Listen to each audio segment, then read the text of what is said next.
Passion and Professionalism, the new series of chapters in תו-חינוך, the podcast of the Mofet Institute, which will accompany the 8th Conference on Teachers Education. שלום רב לכם מאזינות ומאזינים, היום אני שמחה ומתכבדת מאוד לארח כאן באולפן את פרופסור אלן גולדרינג, ברוכה הבאה. Thank you for inviting me. הפודקאסט הזה יהיה שונה ומיוחד, כי הוא יהיה דו-לשוני כזה, הוא יהיה קצת עם מבטא ישראלי, קצת עם מבטא אמריקאי. קצת עם מבטא אמריקאי, ואנחנו ננסה לצלוח את האתגר, ובאמת לנסות להביא את ההרצאה המרתקת שלך, שהייתה היום בבוקר בכנס השמיני של תשוקה ומקצועיות בחינוך, להמוני האנשים שלא יכלו להגיע, אבל מאוד מאוד היו רוצים לשמוע על מה דיברת ומה קרה שם. אז אני רגע אדייק ואומר שפרופסור אלן גולדרינג היא עוסקת במנהיגות ומנהל חינוכי, היא סגנית הדיקנית בבית ספר לחינוך על שם Peabody בטנסי, ארצות הברית, ואנחנו יוצאות לדרך. יופי, תודה רבה. אז תני לנו רגע את ההגדרה המדויקת של שם ההרצאה. איך קראת להרצאה? The name of my talk this morning was Teacher Shortages, Explanation Strategies, and Opportunities. And I really wanted to paint a picture about why there are teacher shortages, what's so important about teacher shortages, and then have the opportunity to dream and think big about how to address the challenges. Wow, what an important issue that we are all in it just now. And that was one of the points. It's a really worldwide phenomena, and we all think it's local, but many countries around the world are facing the same challenges. Wow, this is so interesting. Okay, so please explain us, what is teacher shortage? What do you mean? Right.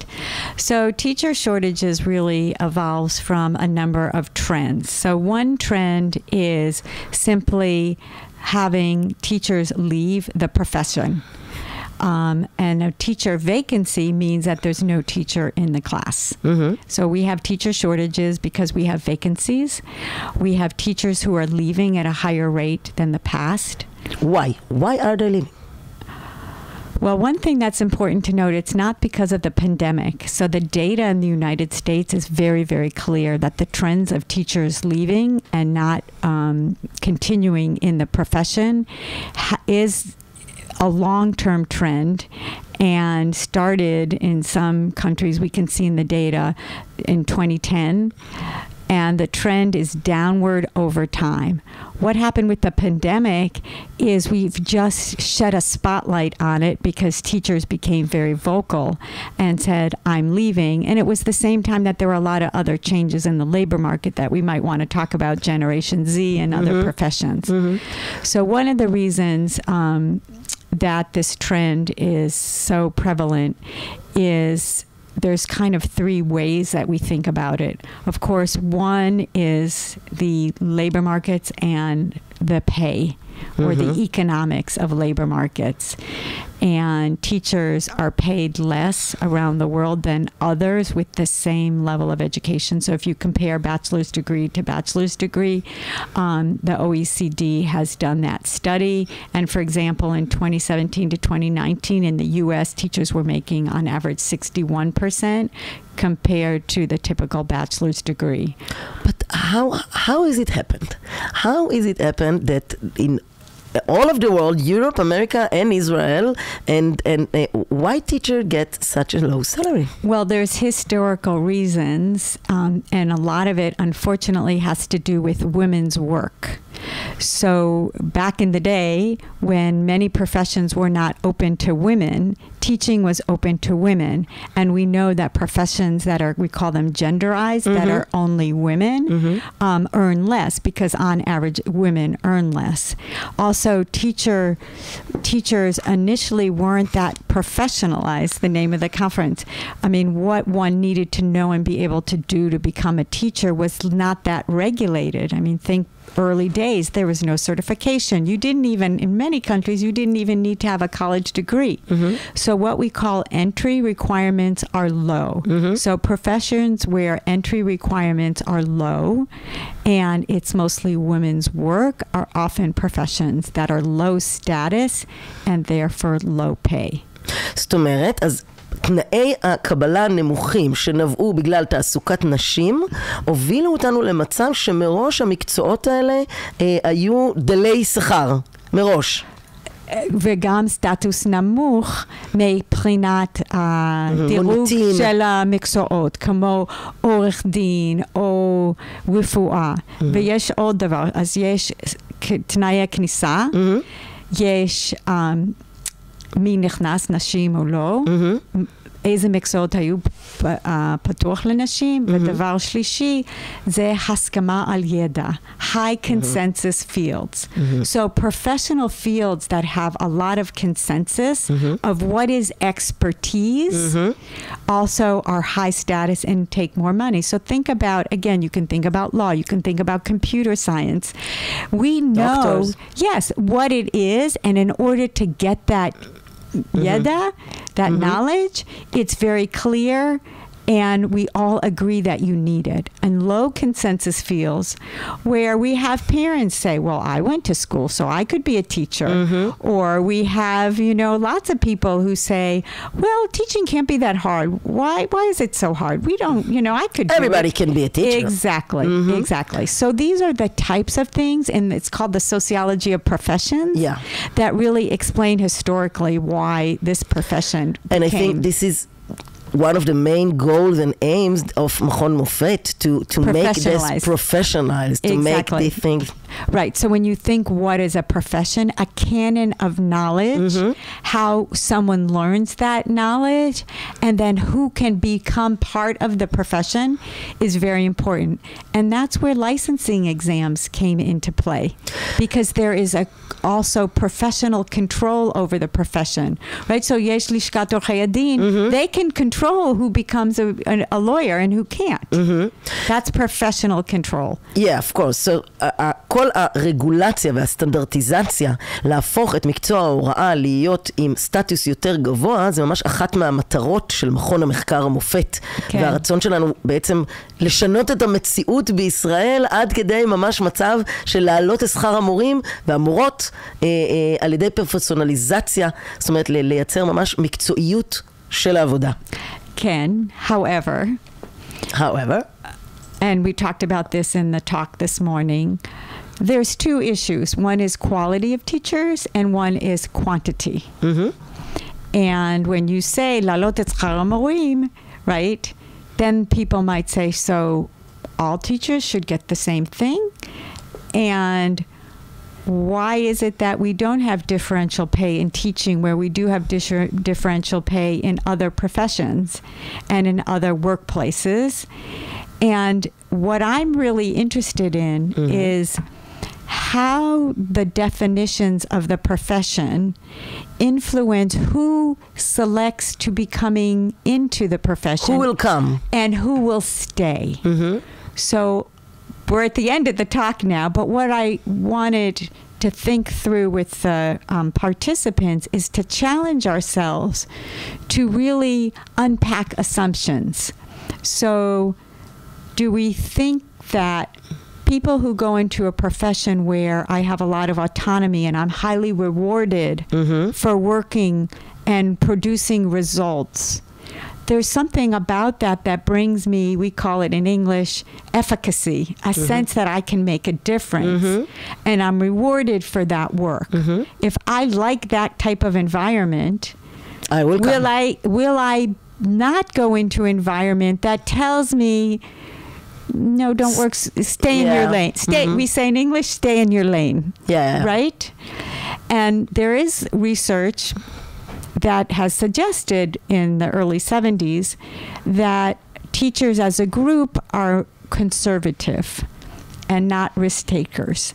And so I just wonder if there's some things about how the profession has emerged, and when we think about Generation Z, and we think about what we learned in COVID, work flexibility, taking care of yourself, all these things, do we need to think different about the system and teacher shortages and retention and recruitment?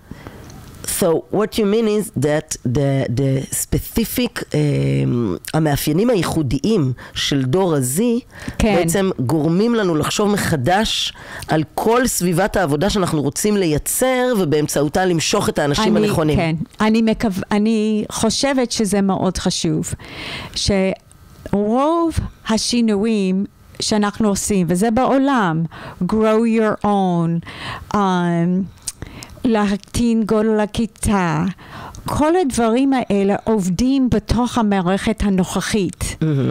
וכל הדברים האלה אומרים, המערכת בסדר, זאת לא הבעיה. הבעיה זה פשוט לגייס את האנשים, להמריץ אותם, לתמרן אותם. So your offer is to change the system. I'm not a revolutionary. I know I want what I really, you talk about passion. What I'm really passionate about is challenging ourselves to think about changes in a system that we could try and see if it makes a difference. Not throw out the system of education. No, I didn't mean throw out, but you're saying that it's not about just the salary or just one person. It's about looking at the whole ecosystem of the educational system and try to understand the difference. The dynamics between the generation and what will be the future of education. For example, most societies focus on tenure and long-term commitment to a career as a teacher. And in fact, the salary agreements incentivize that. Stay a really long time. Yeah. And in 20 years, you'll make good money. Oh my God. A really good money. And when you're 28, you're thinking, I'm not worried what's going to happen in 20 years. I want to be rewarded for the work that I'm going to do now. And guess what? Why would you assume I'm going to stay in the same career for 20 years? More than 5, it's the bag. And why do I have to? Do you say to someone who's working high tech, you have to stay here for 20 years? Probably not, because they want people that are going to be curious and maybe and say, you know what, I'd like to go teach for 5-10 years, maybe. Maybe after that I want to start a company of new teaching methods. We don't know. So I think there's some conservative views that we need to ask about from a system perspective. Wow. Okay, so one of the explanation you are giving for the lack of teacher is the difference between the atmosphere outside school. Correct. And the difference between what is going on inside the system, inside the school. Yes. And because of that huge gaps between them, teacher won't come. That's what you're saying. That's one of them. Right, for recruiting new teachers. We also then have to ask ourselves about those teachers who are that already leave, in. and they leave. And the research is very clear about the importance of working conditions. And one of the most important working conditions is the effectiveness and support of the school principal, the quality of the principal. And that's something school systems and schools can do something about. And the evidence is also clear that... You mean the relationship between the principal and the teacher? Well, what do you mean? When we talk about effective school leadership, it's not just the relationship. It's how effective the school principal is in managing people, managing curriculum, managing the environment, working with parents. So there's a huge knowledge base about effective school leadership. And all of those things matter for teachers to stay. So it's not, and I think it's a mistake to, and it's interesting because I think in Israel, there's a lot of emphasis, dagesh, al yachasei menahel moreh. But good leadership, we call it effective leadership, is more than just teacher-principal relationships. יש בעצם הרבה מאמרים, גם של פרופסור יואמר פז, שהוא מדבר על העניין הזה של ניהול מיטבי בשש זירות השפעה. כן. גם אם זה תהליכי הערכה ומבנה ארגוני. בדיוק. אוקיי, ואחד מהם זה גם המבנה הארגוני והצוות והחדר מורים, אבל... אנחנו קוראים לזה מנהיגות פדגוגית, אבל מנהיגות פדגוגית זה גם...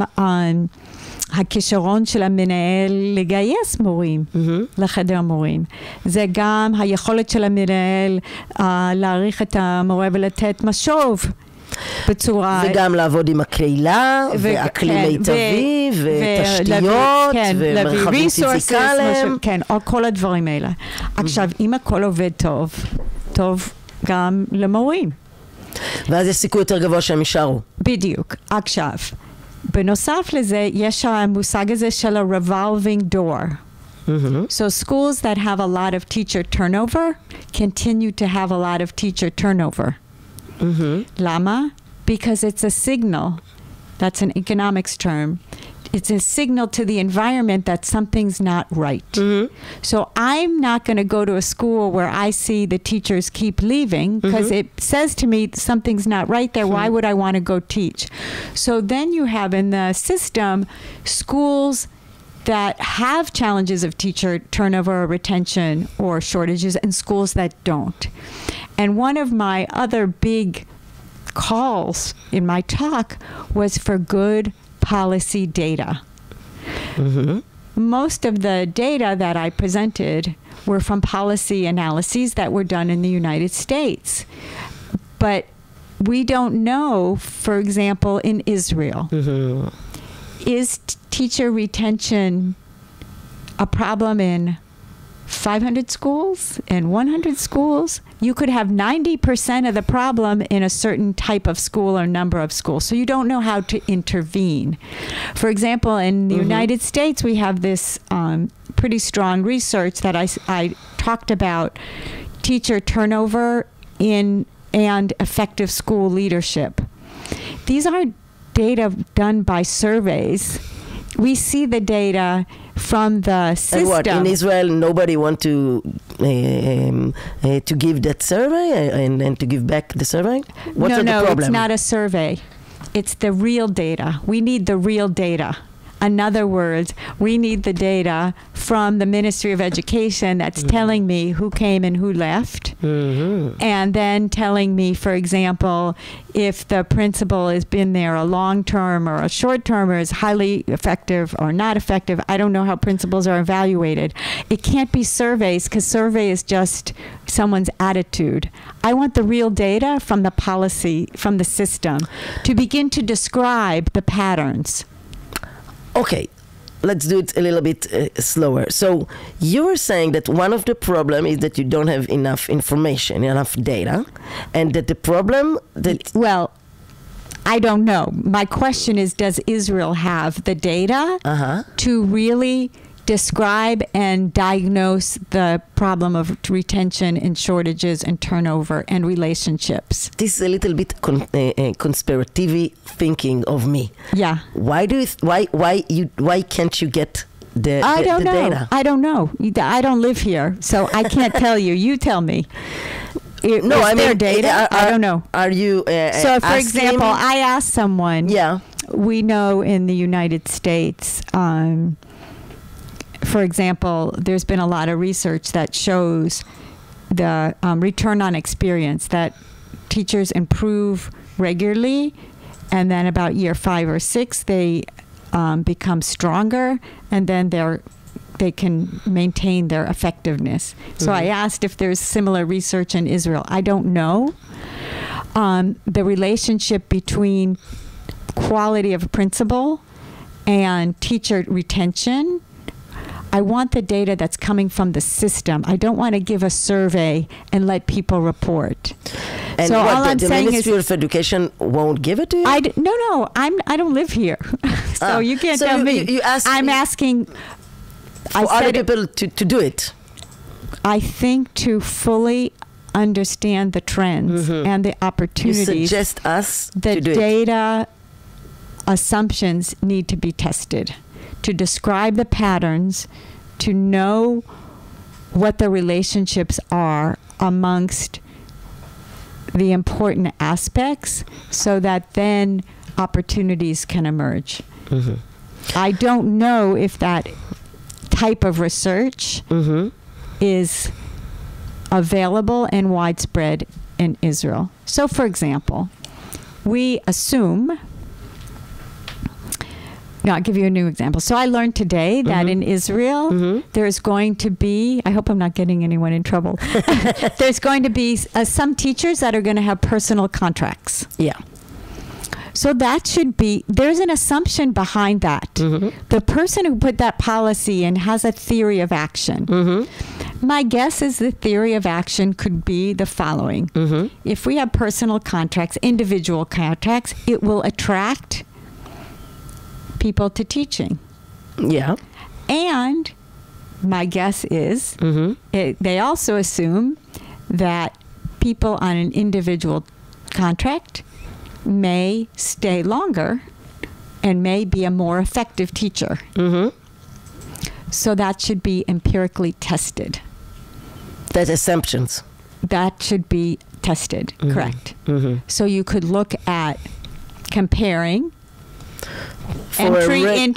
longitudinally entry into the profession, people on two different contracts, and follow them and see what happens. אחד שיש לו ועד עובדים ושכר רגיל כמו כולם, ואחד שיש לו הסכם קיבוצי מול הסכם אישי, ולראות... יש שתי קבוצות. Now you're not randomly assigning, so we can't do an experiment. You could do matching. There's lots of different methodologies. That's an example of the type of research. But having people articulate the reasoning behind their policy would then allow you to test the assumptions behind it. And so one of the points I hope came out from my talk is the important what it is you're trying to achieve and then testing the assumptions behind it with good policy data.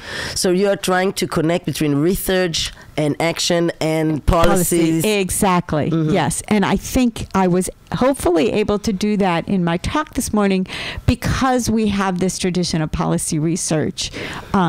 Again, I live in the United States, and so I'm studying the system of education policy in the United States, and I brought the data from different research. What can bring you back? What can bring you back? It's funny because I went to visit a school last week, and the week before, and the principal. I used to teach English here in Israel, and the principal shot. את רוצה לחזור? אנחנו צריכים מורים לאנגלית. אנחנו צריכים מורים, בטח ומורים לאנגלית. וואו. פרופסור אלן גולדרינג, תשוב ללמד בכיתה, זה יהיה באמת גדול. אוקיי, אז אולי אנחנו ממש לקראת סיום. כן. So my kind of last question will be, what is your private passion for this subject? What makes you searching and developing this subject for so many years? And I hope you could tell in my answers that I really love uncovering the puzzle. For me, it's like pieces of a puzzle that there are these challenges, and I love asking questions to try to understand how we can put the puzzle together. And that's really my passion. And I work, I teach, of course, at the university with students and training leaders to articulate the assumptions, be able to articulate their theory of change and theory of action, and then try to put it in place and test them out with real data.